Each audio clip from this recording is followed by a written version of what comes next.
Assalamualaikum warahmatullahi wabarakatuh. Yang terhormat dosen pengampu mata kuliah telaah kurikulum dan buku teks, Dr. Zahra Alwi MPD dan Ibu Halidatun Nuzulah MPD. Izinkanlah saya memperkenalkan diri. Nama saya Syarifah Anissa dengan NIM 060211 82328050. Pada kesempatan kali ini saya akan memaparkan hasil penelitian saya yang berjudul Analisis Kelayakan Isi dan Kelayakan Kebahasaan Buku Teks Bahasa Indonesia Cerdas Cergas Berbahasa dan Bersastra Indonesia kelas 12 menggunakan teori BSNP. Sebelumnya saya akan menjelaskan secara singkat bagian latar belakang penelitian saya. Latar belakang ini menjelaskan pentingnya bahan ajar dalam proses pembelajaran yang berfungsi sebagai alat untuk mencapai tujuan pendidikan. Bahan ajar yang tepat dapat meningkatkan pemahaman dan keterampilan siswa. Oleh karena itu, pengembangan bahan ajar yang efektif dan relevan sangat diperlukan untuk mendukung keberhasilan pembelajaran di kelas. Nah, pada bagian ini nih, ini adalah identitas buku yang saya teliti. Buku ini berjudul Cerdas Cergas Berbahasa dan Bersastra Indonesia kelas 12, penulisnya Bambang Trimansyah, penerbitnya yaitu Pusat Perbukuan Badan Standar Kurikulum dan Asesmen Pendidikan, Kementerian Pendidikan, Kebudayaan, Riset dan Teknologi, Komplek Kemendikbud, Jalan RS Fatmawati, Cipete, Jakarta Selatan. Kurikulumnya yaitu Kurikulum Merdeka, tahun terbit tahun 2022 edisi pertama. Nah, sebelum masuk ke bagian pembahasan, kita harus tahu dulu nih apa itu BSNP. Jadi BSNP ini adalah singkatan dari Badan Standar Nasional Pendidikan yang didirikan berdasarkan Undang-Undang Nomor 20 Tahun 2003 dan mulai berfungsi setelah Peraturan Pemerintah Nomor 19 Tahun 2005 diterbitkan. BSNP ini mengatur pengembangan dan pengawasan standar pendidikan di Indonesia. Dalam penilaian kelayakan buku teks, BSNP menilai dari aspek isi, bahasa, penyajian, dan kegrafikaan. Namun pada penelitian ini, peneliti hanya berfokus pada dua aspek kelayakan, yaitu kelayakan isi dan kelayakan kebahasaan. Lalu sebagai referensi penelitian, peneliti mencari penelitian terdahulu yang relevan, yaitu oleh Reza Nelly Septiani pada tahun 2003 dan Nurjana pada tahun 2020. Relevansinya adalah sama-sama menggunakan teori BSNP pada bagian kelayakan isi dan kelayakan kebahasaan. Nah, jenis penelitian yang digunakan peneliti adalah metode deskriptif kuantitatif dengan objek penelitian yaitu buku teks cerdas cergas berbahasa dan bersastra Indonesia untuk kelas 12 yang diterbitkan sesuai kurikulum Merdeka. Lalu pada bagian instrumen penilaian yang pertama ada lembar analisis. Lembar analisis di sini berisi 21 pertanyaan atau indikator. Yang kedua ada wawancara. Wawancara di sini peneliti lakukan secara semi terstruktur dengan beberapa guru bahasa Indonesia dan beberapa siswa kelas 12. Lalu analisis dokumen. Analisis dokumen juga peneliti lakukan dengan memeriksa halaman-halaman buku teks secara langsung untuk mengevaluasi.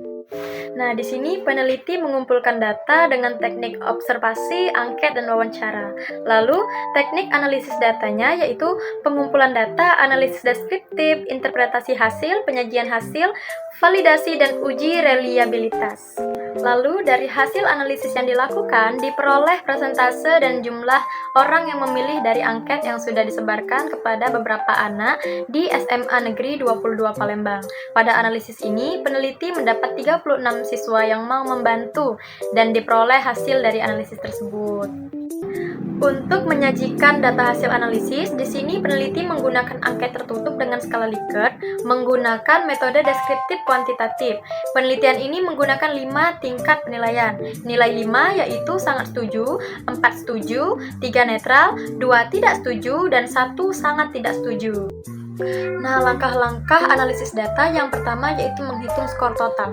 Skor total itu apa? Skor total dihitung dengan menjumlahkan nilai yang diberikan oleh responden untuk setiap aspek yang dinilai. Yang kedua yaitu menghitung skor rata-rata. Skor rata-rata ini diperoleh dengan menjumlahkan skor total dibagi jumlah responden. Yang ketiga yaitu menghitung persentase. Nah, persentase ini diperoleh dengan skor yang diperoleh dibagi skor maksimal dikali 100. Sebagai contoh, perhatikan hasil angket pada soal nomor 20 ini. Terdapat 1 orang memilih tidak setuju. Kriteria tidak setuju nilainya 2. Dengan 1 orang pemilih, maka 2 dikali 1. Selanjutnya, kriteria netral nilainya 3. Dengan 5 orang pemilih, maka 3 dikali 5. Lalu, kriteria setuju nilainya 4. Dengan 15 orang pemilih, maka 4 dikali 15. Terakhir, kriteria sangat setuju nilainya 5. Dengan 15 orang pemilih, maka 5 dikali 15. Dapatlah hasil 152 skor total. Selanjutnya yaitu mencari skor rata-rata yang diperoleh dari skor total dibagi jumlah responden. Maka 152 dibagi 36 jumlah responden. Dapatlah 4,22 skor rata-rata. Selanjutnya adalah mencari persentase. Diperoleh dari skor total dibagi nilai maksimum dikali 100%. Nilai maksimum diperoleh dari nilai maksimal angket yaitu 5 dikali jumlah responden.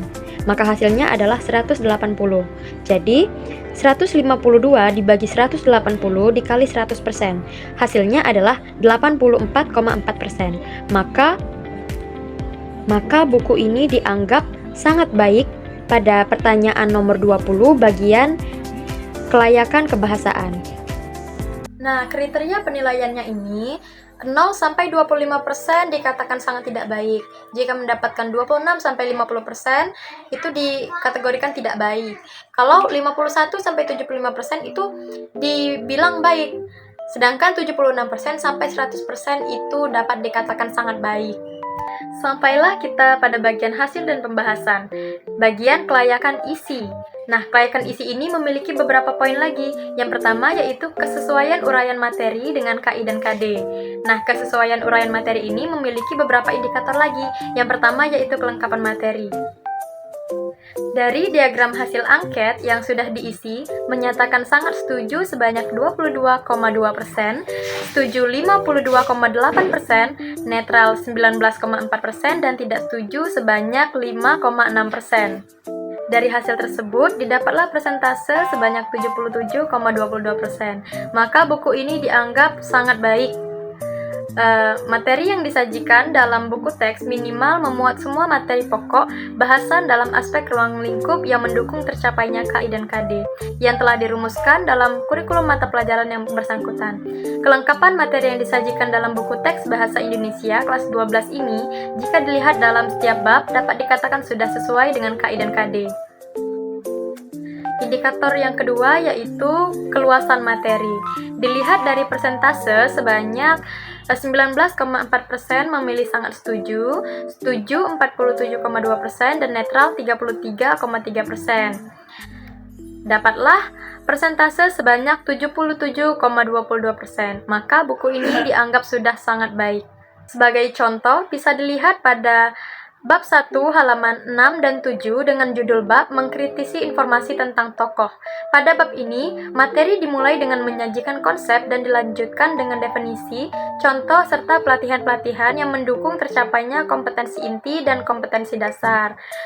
Indikator yang ketiga yaitu kedalaman materi. Dapat dilihat juga dari persentase di atas, responden memilih sangat setuju dengan nilai 22,2%, setuju dengan nilai 30,6%, netral dengan nilai 33,3%, tidak setuju 11,1%, dan sangat tidak setuju 2,8%.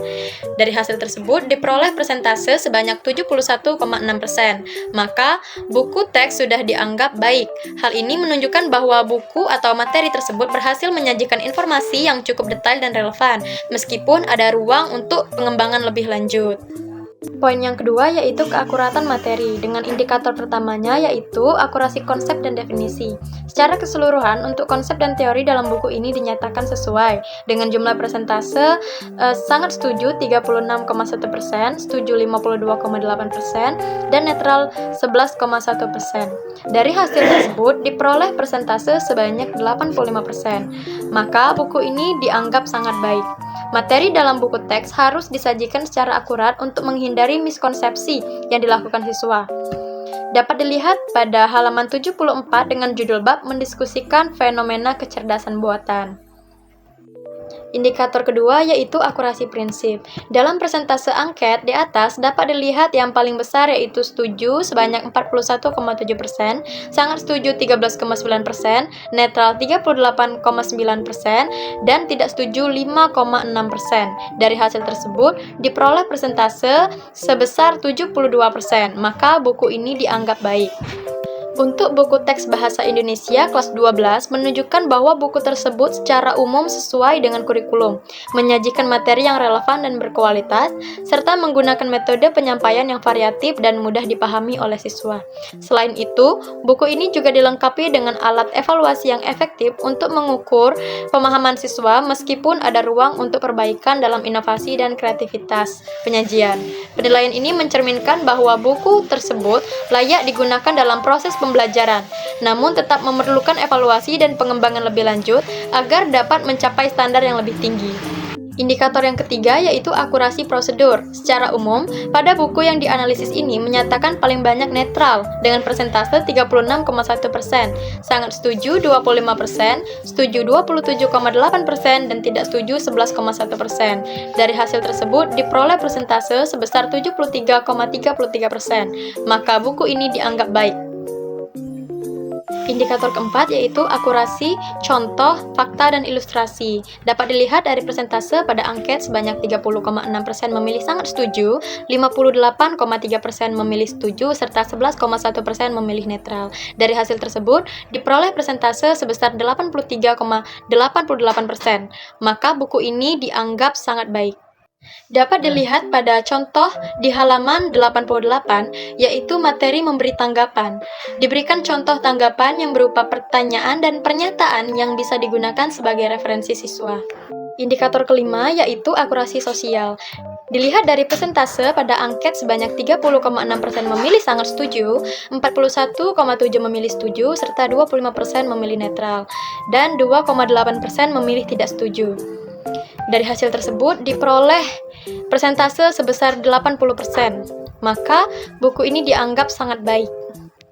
Bisa dilihat contoh pada bab 4, perundungan yang relevan dengan masalah sosial di sekolah. Lalu poin ketiga dari kelayakan isi yaitu materi mendukung pembelajaran. Indikator pertamanya yaitu kesesuaian dengan perkembangan iptek.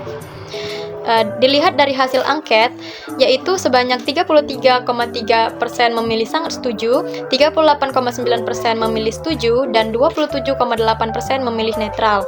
Dari hasil tersebut, diperoleh persentase sebesar 81,11%, maka buku ini dianggap sangat baik dalam aspek kesesuaian perkembangan iptek. Contohnya pada halaman 73 tentang 7 pekerjaan yang dapat digantikan oleh robot. Buku teks menghadirkan contoh yang dapat menambah wawasan siswa karena membahas tentang robot dan tentunya sangat berkaitan dengan perkembangan iptek. Indikator kedua yaitu keterkinian fitur, contoh, dan rujukan. Dapat dilihat dari hasil angket yaitu sebanyak 27,8% memilih sangat setuju, 33,3% memilih setuju, 33,3% memilih netral, dan 5,6% memilih tidak setuju. Dari hasil tersebut, diperoleh persentase 76,6%, maka buku ini dianggap sudah sangat baik, menunjukkan bahwa buku tersebut, seperti poster Hikayat Kopi Indonesia, berhasil menyajikan informasi yang up-to-date dan menarik bagi pembaca. Indikator ketiga yaitu penalaran. Pada analisis di atas menunjukkan bahwa 36,1% memilih sangat setuju, 36,1% memilih setuju, 22,2% memilih netral, serta 5,6% memilih tidak setuju. Dari hasil tersebut, diperoleh persentase sebesar 79,4% dan skor rata-rata sebanyak 3,97. Maka buku ini dianggap sangat baik. Sebagai contoh, materi tentang infografik tokoh H.B. Jassin, seorang sastrawan dan kritikus sastra Indonesia, dapat menyajikan latihan yang dirancang untuk meningkatkan penalaran siswa. Indikator keempat yaitu pemecahan masalah. Dari hasil angket menunjukkan 39,6% memilih sangat setuju, 41,7% memilih setuju, 22,2% memilih netral. Dari hasil tersebut dapat diperoleh persentase sebesar 78,8% dan skor rata-rata 3,94. Maka buku ini dianggap sangat baik. Contohnya pada soal halaman 42, yaitu menginstruksikan siswa untuk menyimak video, lalu mencari solusi yang diperoleh berupa jawaban yang tepat atas pertanyaan yang diajukan oleh buku teks. Indikator kelima yaitu keterkaitan antar konsep. Nah, dari hasil angket menunjukkan 33,3% memilih sangat setuju, 38,9% memilih setuju, 27,8% memilih netral. Dari hasil tersebut, diperoleh persentase sebesar 81,11% dan skor rata-rata sebanyak 4,5, maka buku ini dianggap sangat baik. Hal ini menunjukkan bahwa buku teks ini sudah cukup memiliki keterkaitan antar konsep satu sama lain. Konsep yang dimunculkan dalam buku ini didukung contoh-contoh dan uraian yang saling terkait. Hal ini tentunya memudahkan siswa dalam memahami maksud atau makna yang diajarkan dalam buku teks. Indikator keenam yaitu komunikasi. Dari hasil angket menunjukkan 38,9% memilih sangat setuju, 47,2% memilih setuju, 11,1% memilih netral, dan 2,8% memilih tidak setuju. Dari hasil tersebut, diperoleh persentase sebesar 84,4% dan skor rata-rata sebanyak 4,22. Maka buku ini dianggap sangat baik. Dapat dilihat dari contoh di atas, ayo berlatih merupakan tugas secara kelompok yang dapat mendorong komunikasi antar siswa. Indikator ketujuh yaitu penerapan. Dari hasil presentasi di atas menunjukkan 44,4% memilih netral, 13,9% memilih sangat setuju, 33,3% memilih setuju, dan 8,3% memilih tidak setuju. Dari hasil tersebut diperoleh persentase sebesar 70,5% dan skor rata-rata sebanyak 3,52. Maka buku ini dianggap baik. Indikator ke-8 yaitu kemenarikan materi. Dari hasil angket di atas diperoleh 16,7% memilih sangat setuju, 36,1% memilih setuju, 38,9% memilih netral, dan 8,3% memilih tidak setuju.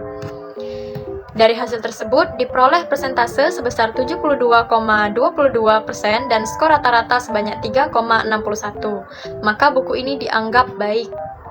Indikator selanjutnya yaitu mendorong untuk mencari materi lebih jauh. Nah, dari hasil angket di atas diperoleh 38,6% memilih sangat setuju, 38,9% memilih tidak setuju, 25,3% memilih netral, dan 2,8% memilih tidak setuju. Dari hasil tersebut diperoleh persentase sebesar 79,4% dan skor rata-rata sebanyak 3,97. Maka buku ini dianggap sangat baik.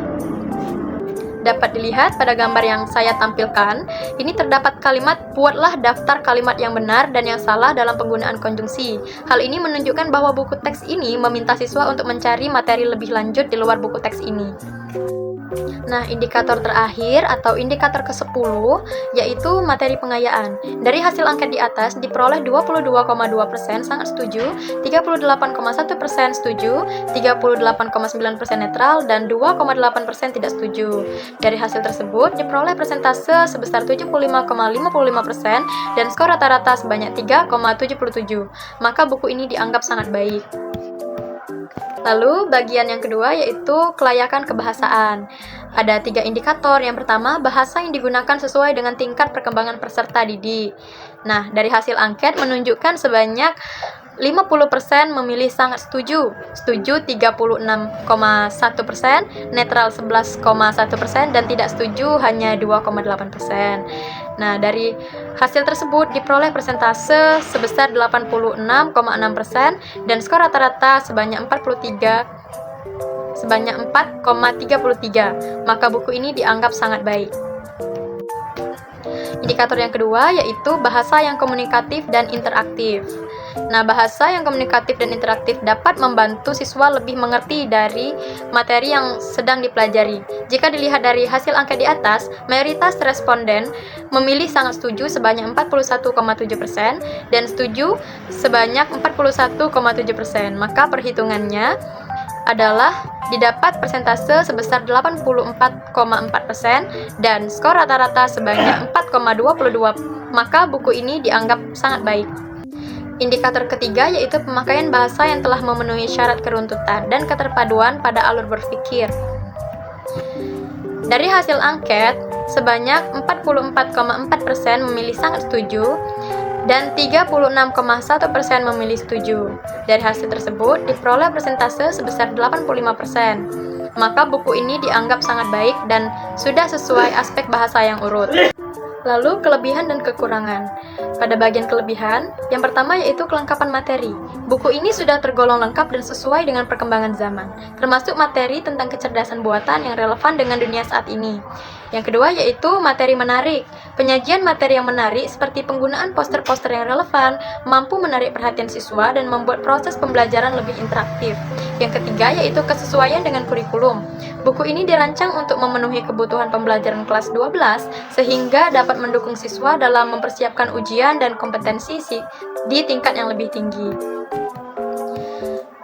Lalu pada bagian kekurangan, yang pertama yaitu keterbatasan teori. Meskipun isi buku sudah bagus, terdapat kekurangan dalam penyampaian teori. Siswa diharuskan mencari sendiri teori-teori yang diperlukan untuk memahami materi, yang dapat menyulitkan mereka dalam proses belajar. Yang kedua yaitu waktu penerapan yang panjang. Dengan banyaknya materi dalam satu bab, penerapan isi buku di sekolah menjadi sulit. Proses pembelajaran memerlukan waktu yang cukup lama untuk mendalami setiap materi, sehingga bisa menghambat efektivitas pembelajaran. Yang ketiga yaitu kesesuaian dengan tingkat SMA. Untuk siswa SMA, buku ini mungkin kurang optimal karena tuntutan materi yang harus dicari sendiri. Hal ini bisa menyebabkan kebingungan dan ketidakpahaman bagi siswa yang tidak terbiasa dengan metode belajar mandiri, kecuali pada bab pertama yang lebih terstruktur. Kesimpulannya adalah buku teks cerdas cergas berbahasa dan bersastra Indonesia SMA kelas 12 oleh Bambang Trimansyah memiliki kualitas isi yang baik dengan materi yang lengkap dan relevan. Namun penerapannya di SMA Negeri 22 Palembang terhambat karena banyak materi yang bersifat penerapan yang memerlukan inisiatif siswa untuk mencari informasi secara mandiri yang tidak dimiliki sebagian besar siswa. Akhirnya dibutuhkan waktu yang cukup lama untuk menguasai materi secara keseluruhan. Sarannya yaitu berdasarkan hasil analisis buku teks bahasa Indonesia, disarankan untuk menambahkan materi komprehensif dan langkah-langkah jelas agar siswa dapat memahami konsep yang lebih baik. Penelitian selanjutnya perlu mengeksplorasi efektivitas buku dalam pembelajaran dan melibatkan data dari siswa dan guru, serta variasi metode pengajaran untuk meningkatkan kualitas pendidikan di Indonesia.